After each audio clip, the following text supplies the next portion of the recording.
ইতিমধ্যে ঘোষণা দিয়েছেন, সেই ঘোষণা তিনি দিয়েছেন, সেই ঘোষণা অনুযায়ী নির্বাচন হবে। আমরা নির্বাচন করার জন্য প্রতিশ্রুতিবদ্ধ এবং যখনই সরকার ঘোষণা করবে তখনই নির্বাচন অনুষ্ঠিত হবে। এতে ইনশাআল্লাহ। স্যার, নানামুখী ষড়যন্ত্রের কথা বলছেন, এই বিষয়টা কীভাবে? আমার তো জানা নাই, এটা আমার কাছ থেকে জানলে ভালো হবে। Thank you thank you thank you thank you sir, thank you sir.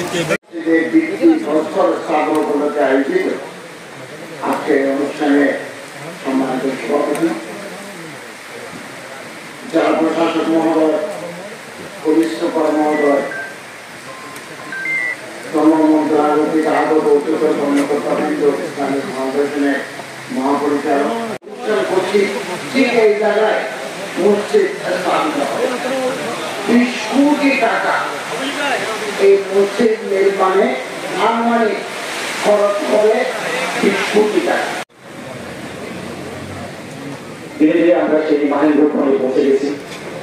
আমরা যার বক্তব্য শোনার জন্য এতক্ষণ সহকারে অপেক্ষা করছি।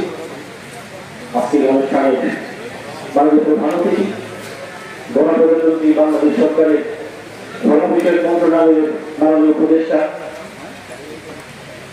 আন্তর্জাতিক ইসলামিক জেলা মসজিদের বিশিষ্ট স্থাপন উপলক্ষে আয়োজিত অনুষ্ঠানে সম্মানিত প্রধান অতিথি ও বাংলাদেশ সরকারের মাননীয় উপদেষ্টা স্যার, ধর্ম বিষয়ক মন্ত্রণালয়ের মাননীয় উপদেষ্টা স্যার এবং সম্মানিত উপস্থিতি সবাইকে এই অনুষ্ঠানে শুভেচ্ছা জানাচ্ছি।